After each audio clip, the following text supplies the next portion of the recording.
Hello and welcome to The Actor and the Engineer. My name is Paul James.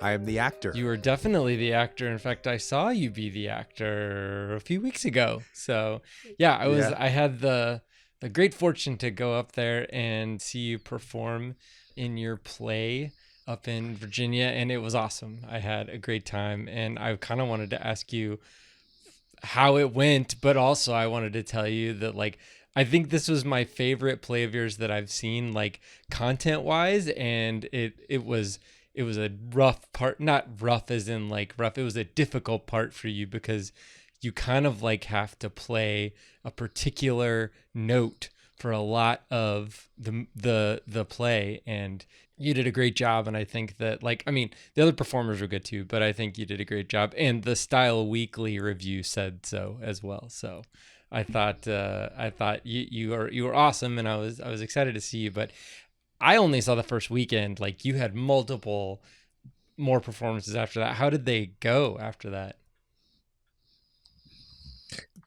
I jokingly said to you before the podcast, don't make me cry. And I can't even stop. Sorry. It's a gift, and I relish it. They were amazing. It was amazing. It was an amazing experience all the way down the line. It's the toughest thing I've ever done. And you saw it. So the dialogue, and you're dense. Right. It's kind of it was dense.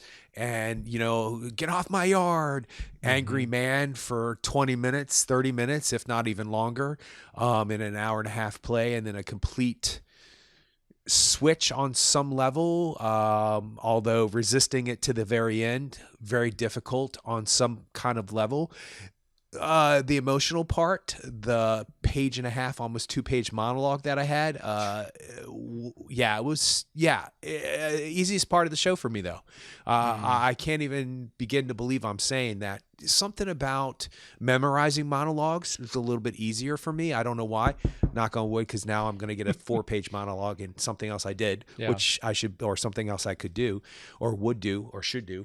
And now I'm going to put that to the test. But yeah, it was show after show. The crowd was responsive. The last day was a matinee, and the biggest crowd that we had. Nice. And you saw it wasn't that big of a theater to begin with, and standing ovation and talking back, but not in a bad way, just responding in a way to where you're oh, they're really connected. They're 100% connected. The day you came, 100% connected. And you can feel it. The way that theater is laid out, though, is that it's the stage goes right up to the front row of seats.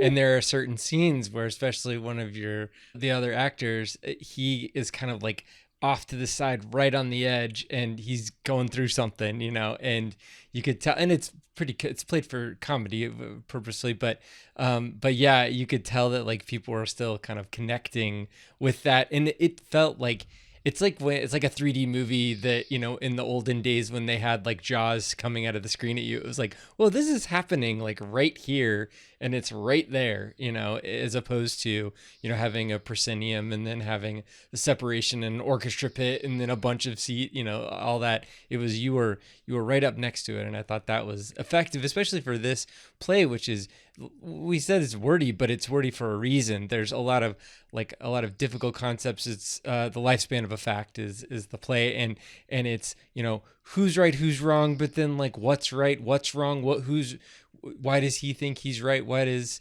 he think that the other guy's wrong? It's a way more complex, and it has only questions and no answers. And I love movies that do that, and I loved this play that did that, and so I thought that was a lot of fun, but it also was so tightly packed with dialogue that you have to just get through it. But then also you're kind of whoa, wait, hold on, that was a huge concept that just got rolled out there, and now we've got to move on to the next thing. So, but it leaves you thinking. In fact, we were talking with some other theater goers afterwards, just kind of bouncing, questions back and forth. Well, what about this? What about that? So that's great when art can get people talking. So it's awesome. And that's probably the biggest. Yes, we had 2 very good reviews, extremely good reviews. Let me not downplay that. They were spectacular. I couldn't ask for anything more. You wait for the reviews and you look for your name and you're like, okay, they didn't hate me. Good. But, they kind of thought this was weird, but they still didn't really bag on me too much. So good. Winner. But if you read them, they're spectacular. So the reviews are great. And I've seen you lit up about movies. I've seen you lit up about something you want to talk about. And afterwards, you were lit up about the play. Yeah. And you were kind of doing that like bouncing thing you can sometimes do. When I do get pretty animated sometimes. Yeah. And which is not normally your characteristic. That's true. And it's not normally, you can be animated, but so it's an interesting thing when you do something and when you turn the corner and there's a group of people. Now, I'm fortunate. I'm super blessed. I have had people there almost every night. That day that you came, there was a ton of people there. The closing day was a ton of people. It was an amazing thing with people who came to see me.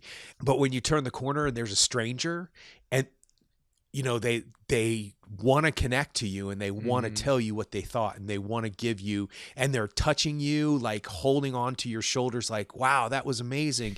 You can't fake that. Actually trying to like be polite when something's not that good is harder to fake, in my opinion, than actual genuine like for something. And turning the corner and seeing you lit up, I was like, okay, I could live in that moment for the rest of my life. But yeah, so it was an amazing experience. I can't say anything more than that. I do find it interesting that one of the first things out of my mouth is I'm super proud of myself, and because it was tough. It was really tough. Sure, I went through my insecurities and I wanted to quit here and there and I wanted to stop and I didn't think I was going to be able to do it. But and as you now know, we talked early on about how this was very challenging. There was a lot of challenging things. And that opening piece of the essay that I told to the crowd was supposed to be a voiceover originally. And I was like, okay, that's going to be interesting. I'm going to have to hear my voice every night. That's going to be strange. But I'm kind of used to my voice because of the podcast. And then I thought, well, is the actor in me going to be bugged? Can we re-record it every week? Are we going to do it live? And I was going to suggest to the director, if we could do it backstage live, that would be great. Because then if the inflections change or I find some kind of something, blah, blah, blah. And he said, oh, you're going to be center stage in the chair. And I was like, what? And I know that space. So I was like, yeah, I can't do that. Like there's just no way. Luckily, I'd sat backstage every night and I said, just tell the story, Paul. Just educate the crowd on what you need them to know about this opening part of this essay. Just tell the story. Just tell them the story. Educate them. And that was my verb, because I believe in verbs. And then I realized that there was a gold plaque on the back wall of the theater, bronze plaque for something. Dedicated chair or something. And I was like, okay, that's going to be my starting point. And luckily that was also where the lights came up and the light cue was taken off of my first line. So my first line was to come out and then the light cue was to go up, which meant that I could sit there as long as I wanted to. and there were a couple of nights that I had stuff in my throat and I thought things were going to come out and I was having congestion and I thought, this anxiety nerves were going to get to me. And I just would breathe and I would breathe as much as I needed to breathe. And I would breathe slowly out once, look at the plaque, breathe out slowly a second time, look at the plaque, speak. And the light came up and luckily it was dim enough, but bright enough on me that I couldn't see you, but the light was in my eyes and that also helped, but I couldn't see the audience at that point. That's the only time though I couldn't see the audience. Wow. So I had to trick myself. I had to trick myself. So, well, anyway, thank you for coming. It was an amazing experience. I'm super proud of everything about it. Those two other actors worked hard. I think John Minks, who played the other male character, I think he's gonna be up for some awards, and I think he's gonna deserve every bit. I do. I love that kid. The connection. This is the last thing I'll say, and it's also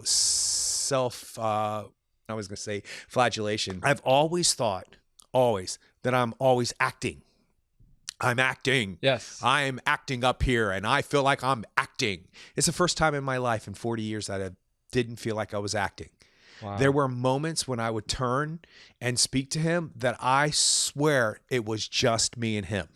And that without the audience making a noise, we would get lost. Not in the play, but we would get lost together. There were some times that the audience would shake you out of it. And there were also times where it was palpable, where I would shoot a zinger at him and I could see him physically move back. And it felt like that weird thing in Donnie Darko that connects them. Oh yeah, that the kind of watery, tubular, the abyss type thing. Yeah. Yes, exactly. It felt like there was like a wave, and you could see the wave. It was almost like a sonic wave, and he would shoot it back, and you could feel it. And so, my only goal, well, not to throw up and not to soil my pants before I walked on the stage, is always the goal. But you think I'm kidding? My goal was to get better. Yeah.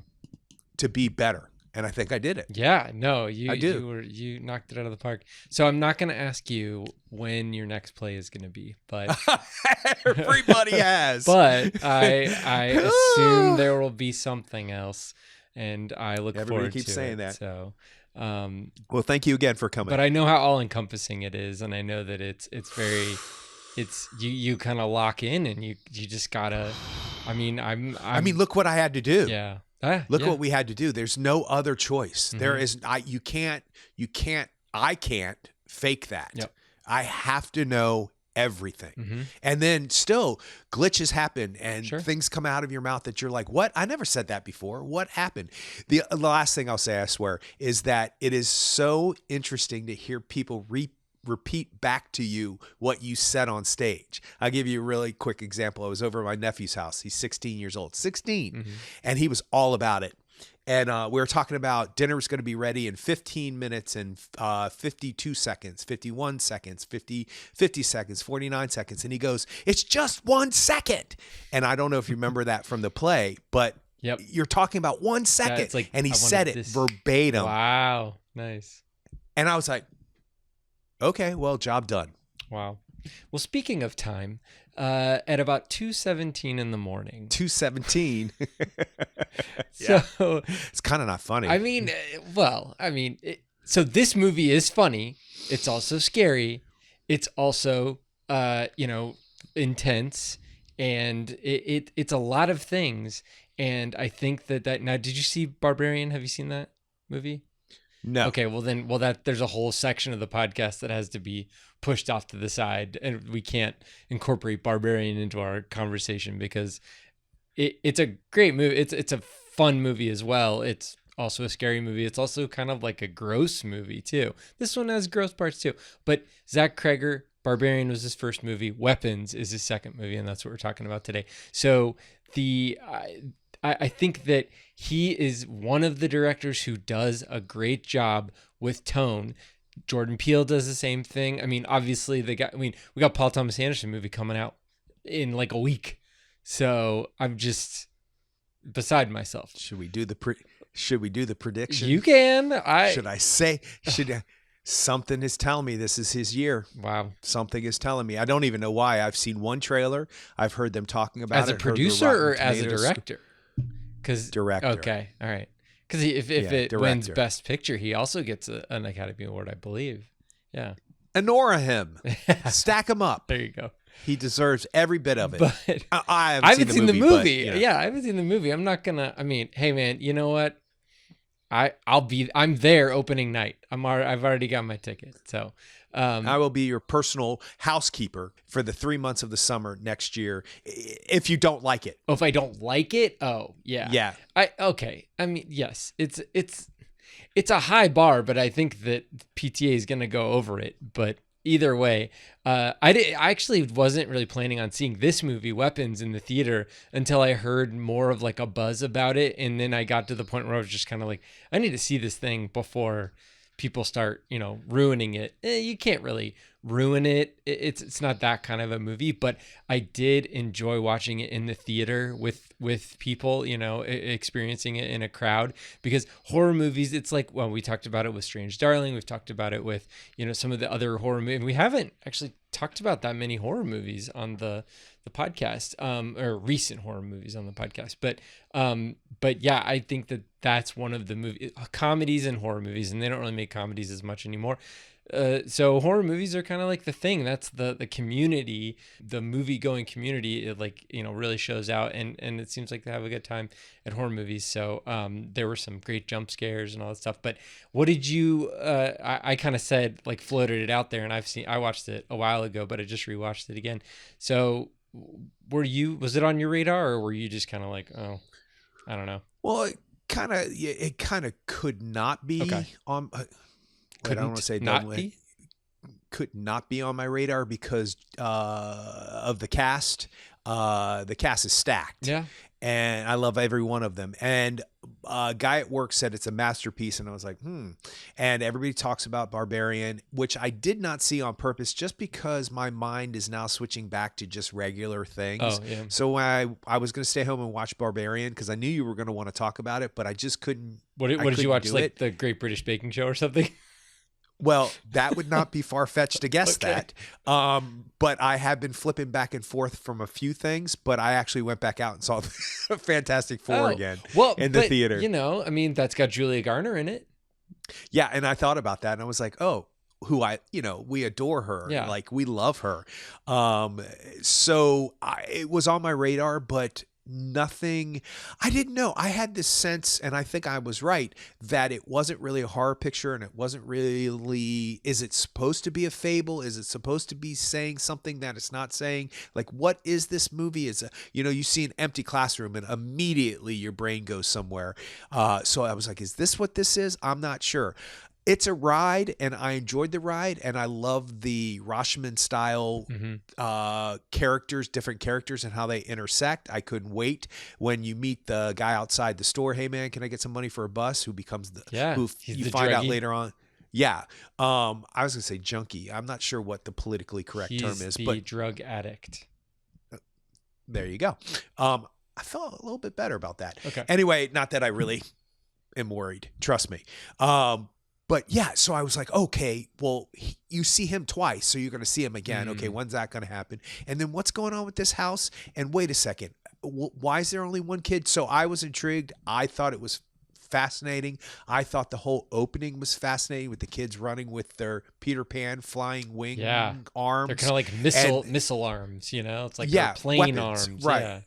Yeah, so I don't know anything about this director. I haven't seen the first movie, Barbarian, so I didn't know. But overall, I thought it was intriguing. I thought it was infinitely watchable. It does borderline on in places, and that's okay because a few of the murders, killings, and they mentioned that in the beginning. So they mentioned that people die grotesquely in this film. She says, the little girl says something like that in the narration in the beginning. So I don't feel like that's a spoiler. But anyway, it's so over the top time-wise. I mean, it continuously goes on in one point where it just continuously to the point where, okay, got it. I have that in my subconscious. Now I'm done. Right. Like now I'm good. I'm good. I'm good. Okay. Yep. Still going. Yeah, I'm good. Nope. Still going. And in a way, it made me feel more than I probably would have felt if it was just a surprise, jump scare or blunt force trauma to, in this particular case, somebody's head. Yeah. I know what you're talking about. Yeah. Yeah. I mean, how could you not? But because it's brutal. But it goes. Brutal. It's kind of like in comedy where it goes from being funny to not funny to funny again, and like this goes from being kind of like brutal, like shocking to brutal to comedic. You think people were talking about that? You're gonna have to break that down. For me. So yeah, I mean, especially there's another scene closer to the end. Will be vague, but where it's like a zombified person, kind of starts to come after Josh Brolin, and then Josh Brolin is Josh Brolin, and he's like able to take care of the guy, and then knocks him down, punches him in the face. Oh man, he gets knocked down. Oh, now he's back and he's coming after him. And it's like, you're like, oh, that's pretty funny. Like they did it like 3 times. It's like, oh wait, no, it's the 5th time. So wait, hold on. This guy, it's been 10 times that he's like clobbered this guy and he's still coming at him, and it becomes funny at that point. Like what's funny, I think, past that initial like, man, this guy's not giving up, to like, okay, come on, give me a break. Yeah, see, I thought that immediately. And the way that he attacks him and he grabs him and he throws him, Yeah. which he does 3 or 4 times. That's funny. Yeah. That was funny because the guy's like a, drug addict, skinny guy who sleeps in a tent in the woods or wherever he's at. And, Josh Brolin. Sure. Like even if Josh Brolin's like super small in real life, which I don't know how big he is, I still think he could take almost anybody because he's Thanos. Yeah, exactly. So, yeah. Power ring, but the way he throws him and then he throws him over the table again. I did laugh out loud at that. Yeah. It's that kind of stuff where it's like the repetitiveness. I mean, like you see that in comedy, you can see it in movies and action, but action movies don't really need that. They don't need that kind of a trope. Whereas in comedy, that trope can be used, but because in action, you're expected to see different things. You're like, oh, now we're doing, this set piece. Now we're doing that set piece. But with this, the gag is, oh, it's just gonna keep going and going and going. He's like the Energizer Bunny, he's never gonna stop. So that's the kind of like comedy, I guess, that that we get. We get a little bit of the rough comedy with the cop character Alden Ehrenreich, who haven't seen him in a while, but I think he did a great job in this role. And it's a hard role, I think, because there's not first of all, like, a cop who batters someone at a particular point. It's like, how are you going to be sympathetic to that kind of a character? But then he figures out a way. I think he figures out a way to make it work for that character and to show that this character, they do a good job. Zach Cregger, as the writer, also does a good job of making that character a complex character without telling you about the character. He shows you the character and the interactions that Julie Garner has with other characters. I think that's the kind of cool stuff that you get to see, that it's not just like a, here's how you write a screenplay and here's what this character has to do and this is what this character has to hit these beats by this page of the screenplay. There's no rules, and so I think he has learned that there's no rules. As far as the structure is concerned, you're right, it is very formal, and I do like that too. I'm all about like we've got rules, let's deal with let's play by the rules. But this movie also doesn't really explain anything until later. Like, I was wondering about midway through the movie, I was wondering if I would have been okay without an explanation for why these 17 kids just ran out of their parents' homes and just ran into the night.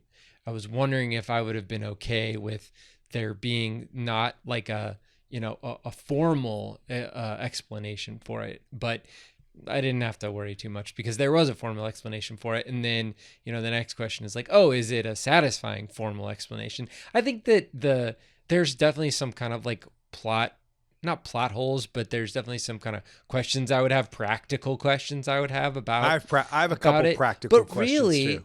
We kind of get into this, like, what's the vibe of the movie? And we go back to that kind of like vibes movie type thing. And is the vibe of the movie and the tone of the movie controlled by the director, by the writer-director? Yes. And do I know that he's pushing me around in the way that he wants to push me around? Am I like thinking about things that I like? The problems I have with the movie, I only had after the second time watching the movie. Like, I got done interesting that watching the movie and I'm like, wait a second, hold on. Yeah. 100%. That happened to me too. Nothing pulled me out of it. Yeah, exactly. Nothing. And I have small practical things that I'm like, that doesn't fit for me. But it was afterwards. I was like, I get why they did it, but it logically doesn't work. And it's a small thing, and we could talk about it in just a little bit. Well, I agree with everything that you said. I think that it's satisfying, and you were like, are the events of how are they going to explain it, and is the explanation going to be satisfactory? It's interesting because they explain it visually more than any other way. There's not exposition, it's visual exposition. They explain it with her at the school with the twig, and that's when you first see it, so forth and so on. And you can either buy into it or not buy into it. And the reason why you buy into it is because she's so absolutely unhinged and creepy that there's not of course she can cast spells. Well, we haven't said of course she can Amy Madigan's name yet, but yeah, I know I'm a little afraid. Is it like saying it 3 times in the bathroom? I love her, by the way. Well, I love her. I've always loved her. She comes in what, like 50 minutes into the movie, like an hour into the movie. And the wig needs to win an Oscar on its own. And the way she holds it, and sometimes how it's further back and further down. I did watch a little thing. They were talking about how like sometimes she had no bangs, sometimes she had longer bangs, sometimes she had shorter bangs. I mean, like they gave her this like nose prosthetic to kind of have it maybe be pointier. I don't know if it's like Wicked Witch of the West type thing or what, but whatever they're doing, it's working. Yeah, you don't need it. The smeared makeup that's the kind not of pancake smeared, makeup. but it's whatever happened to Baby Jane. I mean, it's terrible. Yeah. And you see her sort of in flashes, in sequences. Early, yes. Yeah, before you actually, it's kind of like It, the clown from It, and it's like, and if you did see or Brad Pitt from Fight Club. Yeah, absolutely. Although I think it's longer. Yeah, his is like a frame, but hers is like, I mean, there's like 3 or 4 times you see her before she gets. And if I had known already, that was kind of spoiled. I saw a picture of her online. You and did. I was like, okay, I didn't see anything. Yeah. Oh my gosh. I'm so glad creepy. the universe saved me because I couldn't handle that. There's because she's in my bedroom right now. If I think about it, like, she's so good. I love her. Well, she's in one of my favorite movies of all time, Field of Dreams. Yeah. So yeah, she's just phenomenal. And it could have been overplayed, and it was to a degree, but the places that she overplays it is where she's trying to hold on to a societal politeness. It's when she's interacting with other people. When you know and it's almost like she's socially awkward, and she does things that, almost pushes the boundaries of, she knows she's being socially awkward. The laugh, the pause, the way she responds at one point, and the principal's like, I can't make a face, but that was weird. I think she might be, I think it's kind of like a psychopath. Like a psychopath is like, oh, a normal person would smile at this point. I will smile now. And it's like, yeah, exactly. No. Until the end, when she is truly herself. And you go, oh my gosh, this is a performance, because she's so solid and so still in those last couple of moments. Not the last couple of moments. That's what I was laughing at. When the wig's off. Yeah. And she's got those weird braids to her stringy hair, and then eventually stringy hair. When she's that part of her character, it's so grounded and so normal. She seems so normal, and it's like, just, you need to feed your parents. What? So spoilers.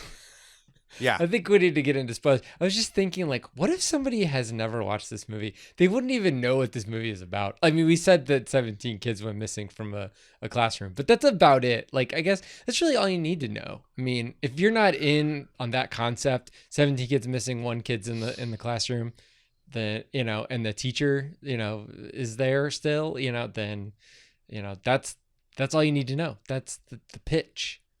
And also, it's a couple weeks after the movie's open, and it's been around for a while, and people have been talking about it. We're a little bit behind on talking about it, but that's kind of my fault. I get it.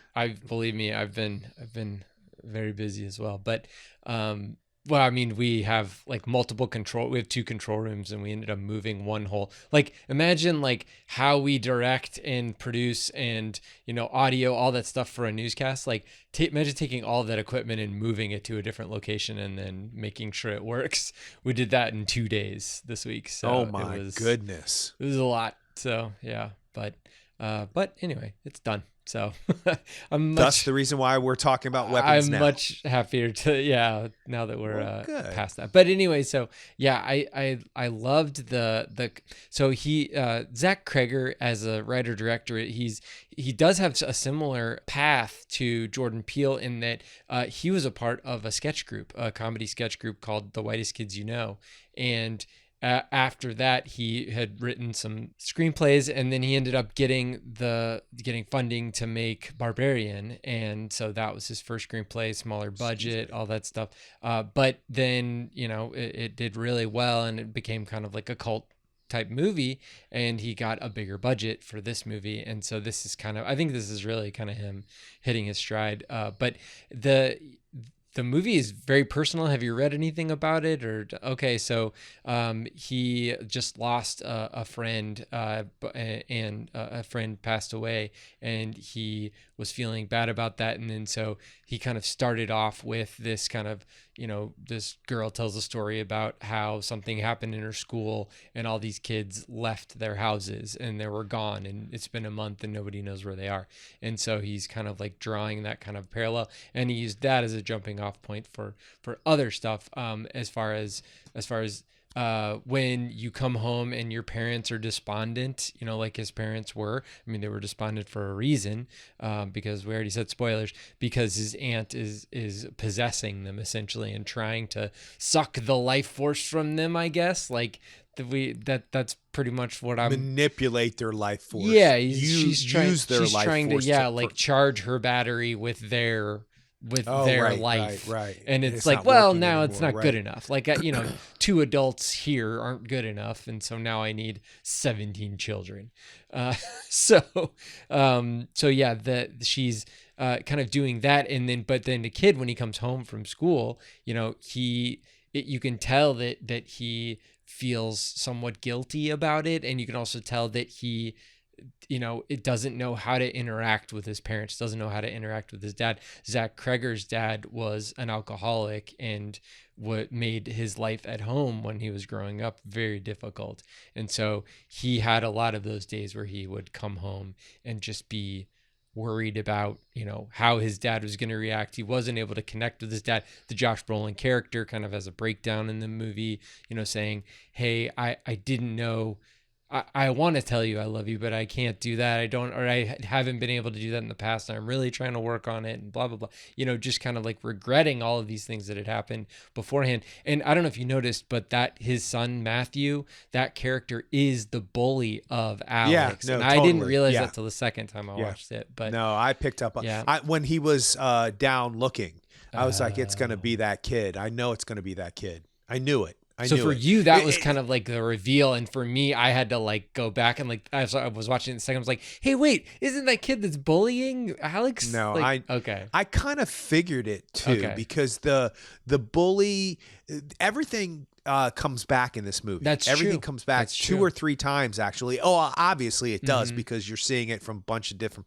people's points of view, and then things are added to the sequence, like Julie Gardner is going towards or as at the police station, and you see the person from the fence looking in, and then Paul, his story continues. You see his story later on from that perspective.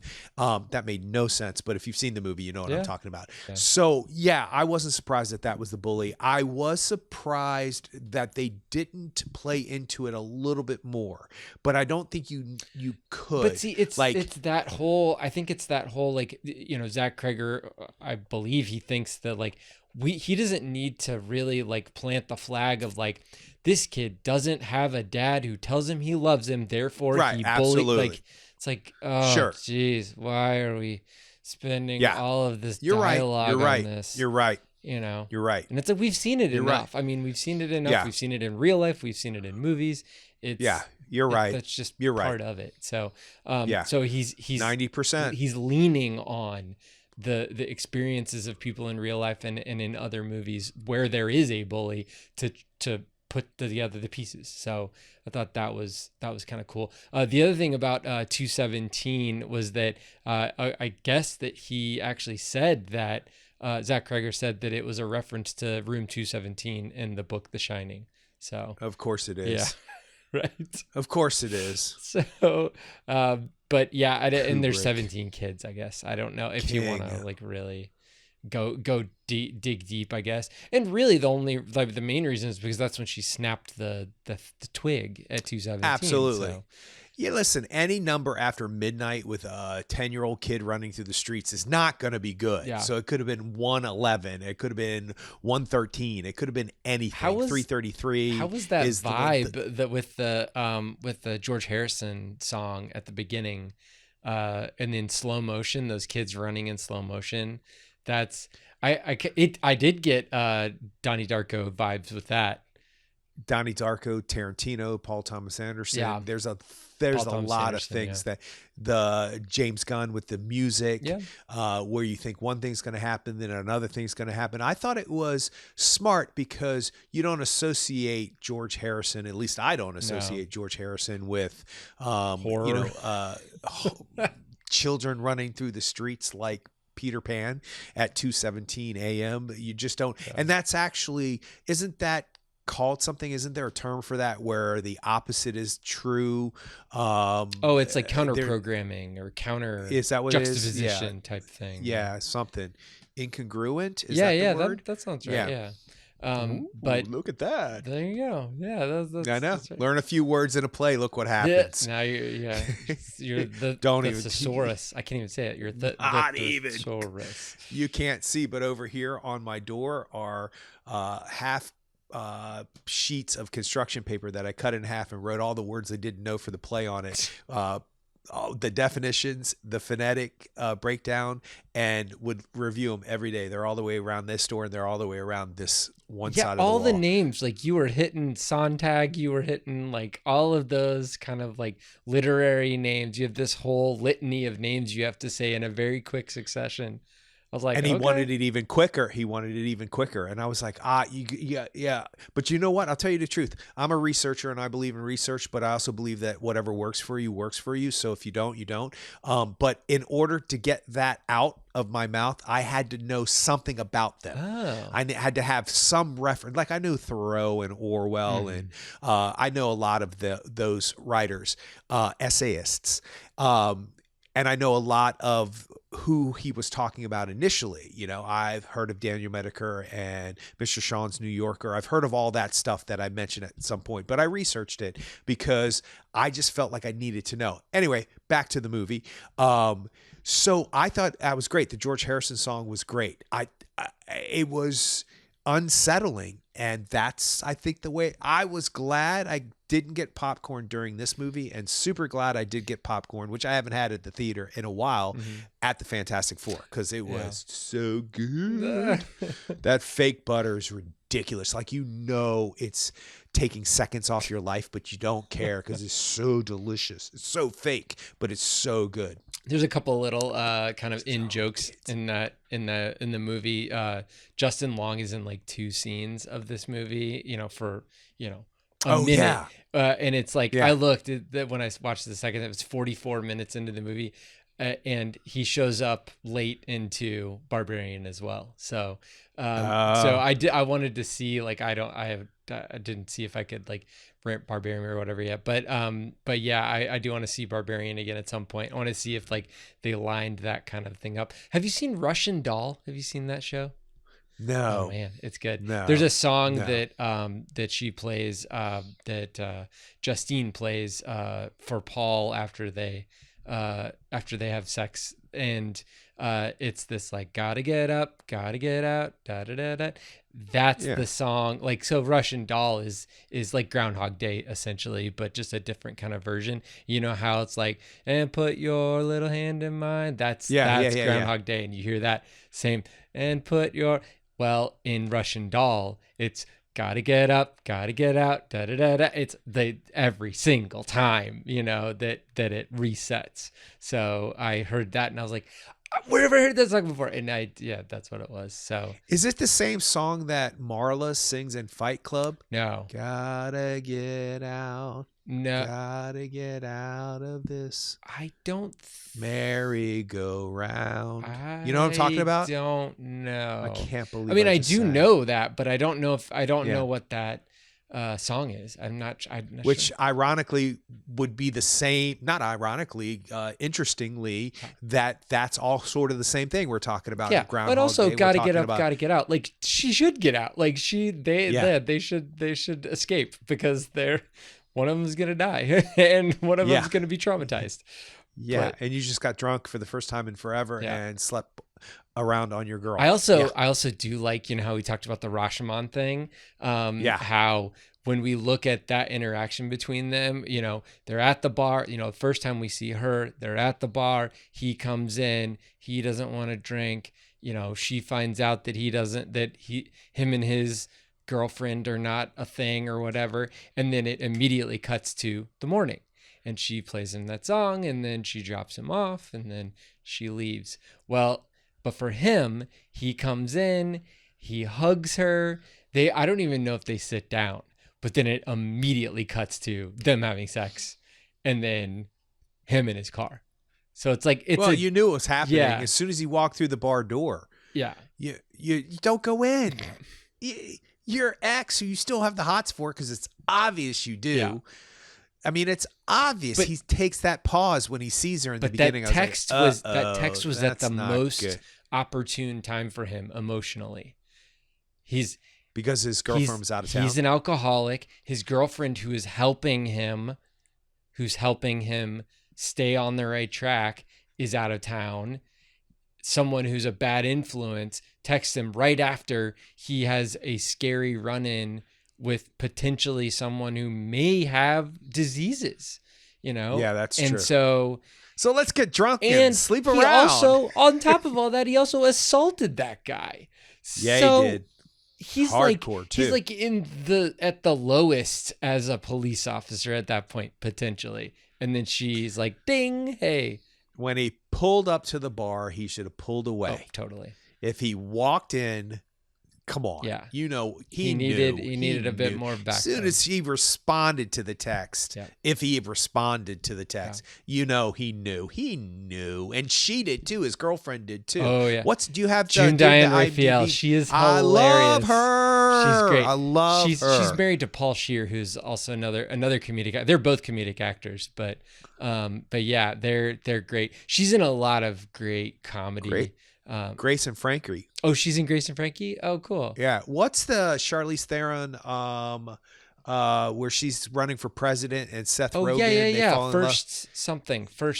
I actually thought that movie was quite clever. Yeah. And she plays her like PA or not personal assistant, but like the president to be's person, where it's like, don't like go a in handler, like an advisor. I'm not exactly sure what. Okay. And her tone and attitude is so perfect, and she has a way of long doing shot. It That's what it is. Long shot. Yeah, weird title for a movie, but actually clever.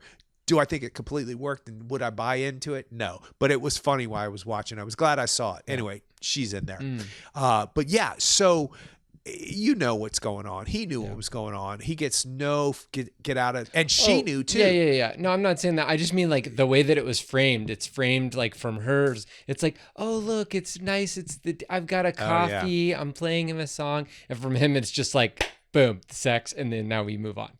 Like there was, for him, like, there was in his telling of it to the audience, there was nothing else.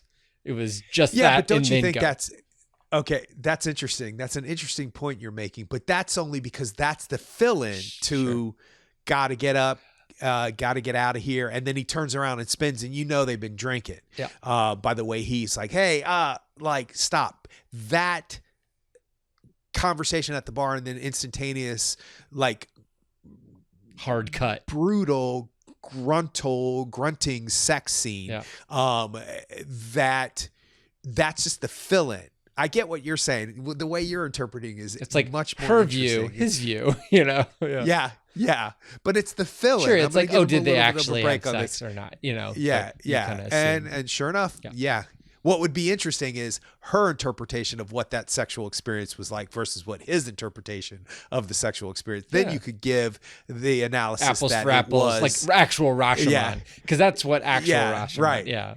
Right. So. Exactly. Yeah. And Rashomon's the only example because it's seen from so many different points of view. It's a single it's the event. Same situation. Yeah. It's the same situation. It's brilliant movie. Movie. So anyway, where do you want to go now? Oh, I did want to. There's another comedic part that I noticed. So when Justine goes around the back of the house the first time we see the parents, and they're all super creepy. Yeah. Ooh. That was the first jump scare of the movie, and you're just like, ooh. Yeah. Wow. So she goes around the back, she opens up the gate, and then she looks in there, and she's fine.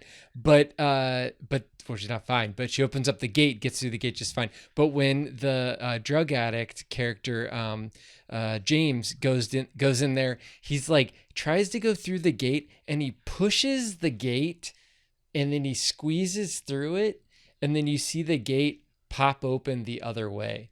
So it's like forcing yourself through, like pushing yourself through a door that's a pull door. It's like, why? Well, it's also those baby gates are infamous for being a pain in the butt to actually figure out. And you're like clicking it and making sure it's secure, and your kid goes pop, and it opens up, and you're like, what? Okay. Yeah. But I just thought it was that is funny though. This guy can't even open up a gate. He's too far gone. He's too focused on finding breaking into somebody's house and finding something. But I was just like, wow. I thought that was hilarious. And then the last, probably the funniest. I mean, the last scene is probably the funniest scene, but it's also the goriest scene. But the best part of that last scene, I guess we are in spoilers, but they go just tearing through people's houses. And then when Josh Brolin's walking through, I love that, like, the husband is just like, honey, look what they did to the yard. And the wife's like, Jeremy, there's glass everywhere. Find her shoes. And then she sees Josh Brolin. She's like, oh, there's a man in the house. And I was like, those line readings are perfect. It's like they're in a totally different movie. Like their movie is 100% Sunday afternoon, or we're playing Legos and watching cartoons, and then just and I'm wondering if that's an ode to Catherine Bigelow in Point Break, because that chase scene in Point Break reminded me a lot, because it does go through gates, a bunch of people's houses and over gates, and they throw a pit bull at each other, or the pit bull is thrown at one of the characters. So it reminded me of that, and I'm hoping it is an ode to that, because it is one of the best chase sequences, on foot chase sequences in a movie I've seen, Point Break, and that's been decades now. So that was when it was harder to actually handhold a camera and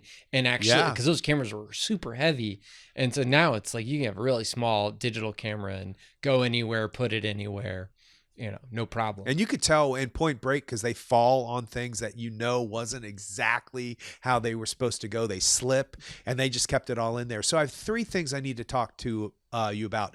2 are a little bit insignificant. One is I'm wondering if it's significant. So what is the deal with the big machine gun over the house with the 217 alarm clock looking numbers on there? I don't know. And it was in his dream. So it was in Josh Brolin's dream. So Archer's dream. Yeah. So I don't know if that's because there's things in his dream that aren't real. Like he sees his son in his bed.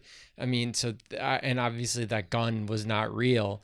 I don't really know if there's a direct correlation. I do know that, and we've talked about it a little bit, but I do know that alcoholism and Alcoholics Anonymous specifically is very prominent in the movie. In fact, when the title Weapons comes up, the O has a triangle inside of it.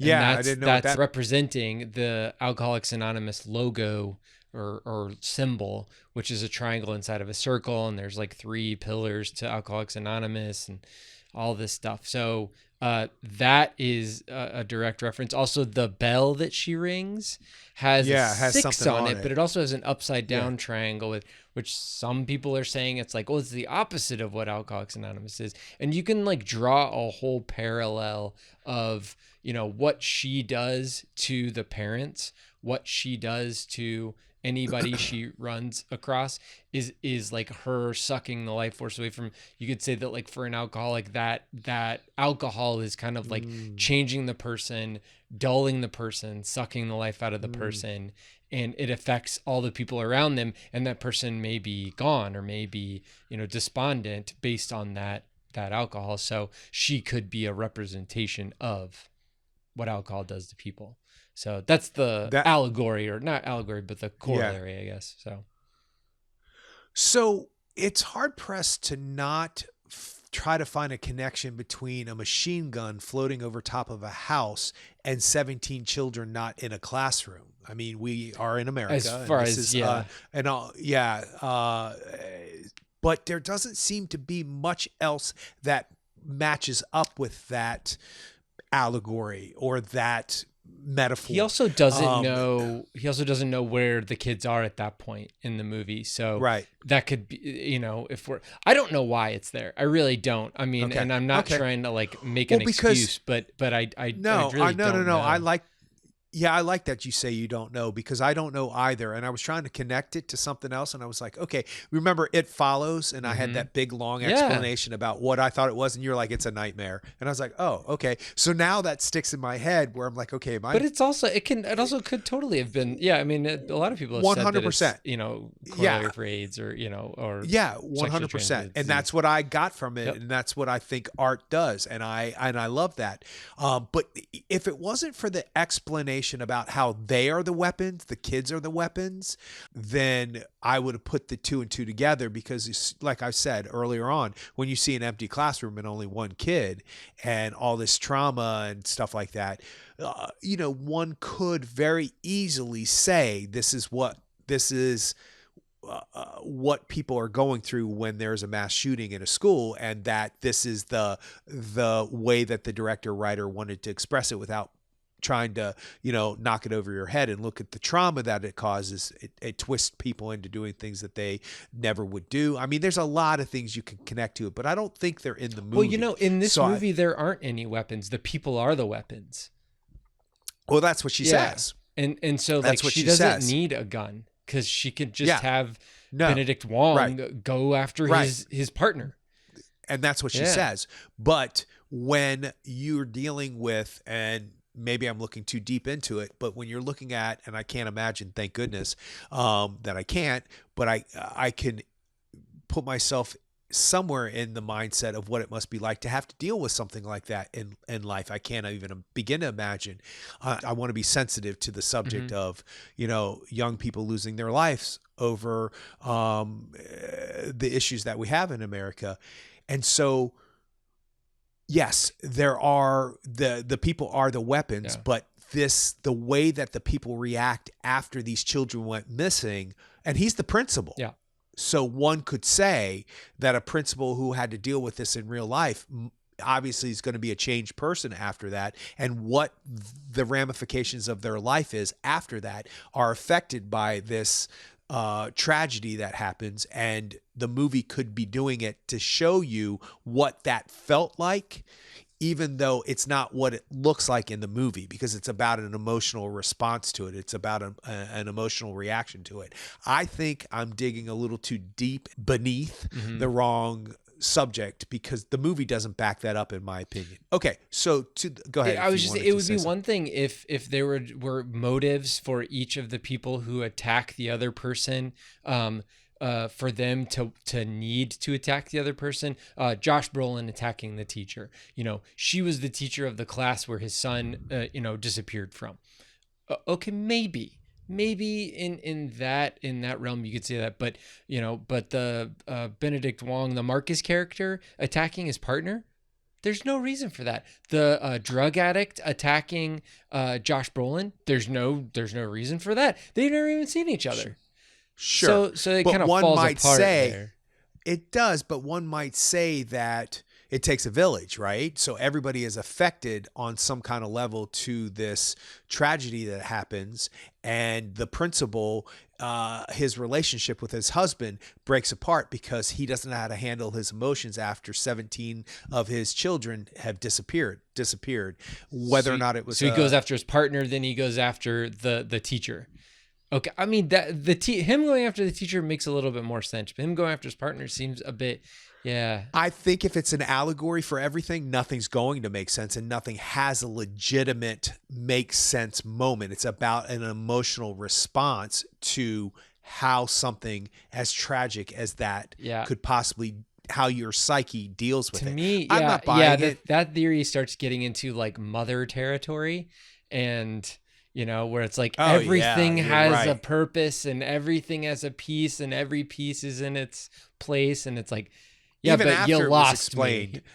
Yeah, even after it was explained, and even after we saw it twice, I was like, I don't see it at all. Yeah. Like I heard him break that down. Where this meant this meant that, this and Mother, Darren Aronofsky. I heard him break that down. It might have been in that, it was that DGA interview. Yeah. And I was like, yeah, I don't see it. I mean, it doesn't take much for me to see stuff like that. Okay, so to a lighter subjects, if you will, because that was kind of heavy. The two things in the film that made me go, I'm not sure that was the best choice. There are two. The newspapers being left outside. Now, I understand how the yard didn't get manicured, and I understand how there was newspaper on the window, but she wouldn't have been smart enough to tell him to pick the newspaper up, because especially the only kid in the town that was in that classroom, and all of a sudden this house goes from being this manicured house to being this, and he's going home every day and he's not being picked up by his parents. And somebody follows him home and sees the newspaper, and he makes sure the cop sees it. Paul sees it, and he sees the newspapers. Okay, maybe one or two, but there should have been there should have been a scene where the kid realizes that, because what's at stake for the kid is his parents are being manipulated by this, and the forks in the face. And now if you don't do what I want you to do, I'm going to have your parents hurt themselves. Right. So he would see those papers and be like, oh, they're going to try to figure this out. They're going to figure this out. Let me pick the newspapers up. It would have put a period on a sentence that I think was open-ended. But you got to get the drug addict into the house though. So how do we get the drug addict into the house without the newspapers? Because he's casing the neighborhood. So that's the screenwriting conundrum that we have to go through, is like, okay, there needs to be some sort of like, marker that's not newspapers to get him into the house, or get him to try to go into the house. But they already established that he goes through people's cars. Yep. So why can't he just ding dong ditch until he finds a house where the door doesn't get answered, and he sees the newspaper? I mean, I just think it's such an indicator that nobody's home. Yeah. Well, that's why you get your friends or your neighbors to pick. Yeah, neighbors. So they're going to know that kid just, that kid was one of the kids in the classroom. So they're probably going to go over and like check in with the parents and bring a pot pie. Yeah, exactly. Yeah. Like, can we do anything? And maybe they did. And the aunt was like, oh, he had a stroke. And it's like, well, that seems pretty weird. There's a lot of stuff that's just kind of like, there's horrible detective work going on. The aunt's just like, well, he had a stroke. Oh, come on in. And the parents aren't here. It's just like, and then the cops are like, yep, everything looks good. See you later. It's like, no. Oh yeah, because they cleaned it up and everything like that. It's like, no, it does. It's still a little. I mean, it's movie conceit. I get that. I understand that. The only other thing, because the movie establishes the newspapers, that's why it needs to be answered, in my opinion. Okay. The movie doesn't necessarily. You don't need to have a doubting Thomas on a cop's, because the cop could just be. You got an abusive cop. You got a cop who did his job. He went there. He hates doing that stuff. He checked off the boxes. Everything looked clean. Everything smelled good. Yep. It's his aunt. The kid says it's his aunt. The kid says there's nothing wrong. Not that the kid is ever really going to tell you anyway. Yeah. But, send in social services and the whole picture changes. Fine. But there was no reason for them to, they call it a wellness visit. Yeah. Once the wellness visit happens, that it was fine. And there has to be certain indicators during a wellness visit for you to come back. And they're pretty specific. Anyway, so that's fine. I buy that. They take the time to show you they're feeding the people. Okay. The parents first. Do you know where I'm going with this? Yes, this is the thing that I didn't realize until after the second time I watched the movie. But yeah, go on. Which is what? No, you go first. How are they going to go to the bathroom? Right. So if they never showed them feeding, I probably would have just brushed it off as, okay, they didn't need to eat because they were zombified or whatever nutrition that she was sucking from them or getting from them. They don't need that physical or that like physical nourishment. But then they feed them. And I was like, okay, what comes in goes out. I have a body. Yeah. Like, and all they had to do, very simply had to do, was show him feeding one of the kids and him walking up and saying the kids are fed. And she goes, did the first 6 go to the bathroom? Good. Done.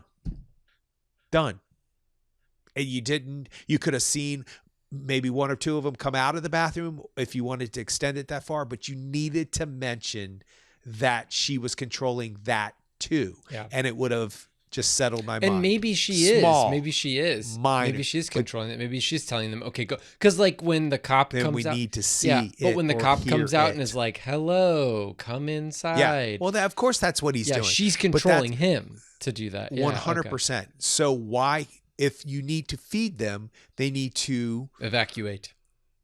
Correct. So simply, 6 through 8 went, because they're all very meticulously lined up down on that basement in that Blair Witch exaggerated scene. So why not? Okay, the first row went.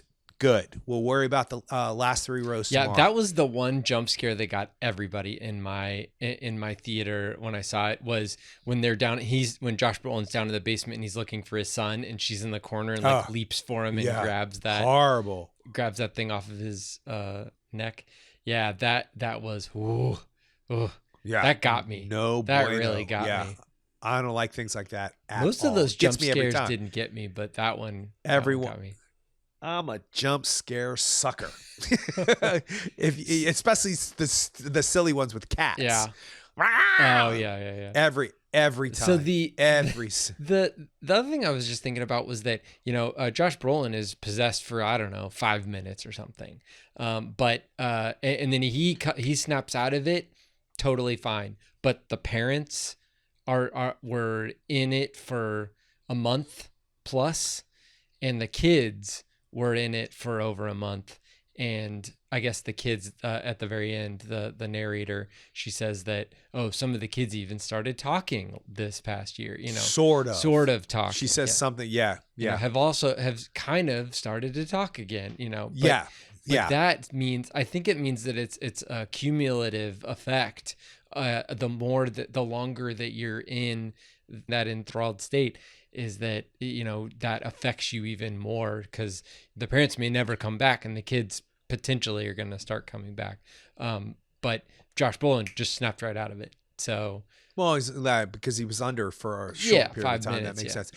Another thing, since I was kind of being a little nitpicky, the other great thing is that most people, I think, would need more of an explanation of why and how she can do what she can do. But because of the way she plays it, and the way that it's written in that little black bush tree thing that she has. There's rules. Yeah. She needs the bush. Yeah. She needs the hair or something. You just put the puzzle pieces together. It makes sense. Yeah. But a lot of people would be like, well, where did she get that bush? And did she be like, how does she do this? But you do see her kind of in the prequel. Ritual. They want the weapons prequel. Well, I mean, some people are, some people just can't let art flow over them. Yeah. I am not one of those people. I thought it was, I thought the more you explain, the less I probably would have bought into it. The more you explain it, I think it would have started to fall apart. And then you would have to explain more things and more things and more things and more things. And I thought it was also call back to the beginning of the film. I thought it was interesting that the parents were calling her a witch, the teacher, the witch, and then spray painted or painted witch on her car, when in, lo and behold, there's a real witch. There's a witch. Not her though. Yeah. Crazy. I thought overall, I'm going to be interested in seeing it again. I think it's going to be infinitely watchable. I think it's going to be one of those movies that if we had old cable and it was just on, I would start watching it from wherever halfway point it was through. on. Yeah. Yeah, halfway through the third. Oh, I missed the beginning. Oh, I missed the end. It doesn't matter. I'm going to continue to watch this until the end, or until I get, change the channel again. It's one of those movies. And I also think that there's something more there, not meaning in the film, but with this film director and writer. I think that we're getting good stuff from this guy. I'm excited, and You I can hope feel I it. hope that he is able to. Hope that he doesn't like have guardrails for himself. That he's like, well, I'm a horror director now. You know, like it's like kind of like I want Jordan Peele to keep expanding out. I mean, Nope was a horror movie, but it also was like more than that. You know, it had more to say. So that's what I'm excited about for Zach Cregger. So. All right. Well, you can check us out on the web at actorandengineer.com. You go to facebook.com/actorandengineer. And we're on YouTube. Just search for The Actor and the Engineer, and we'll be there. We'll see you next time.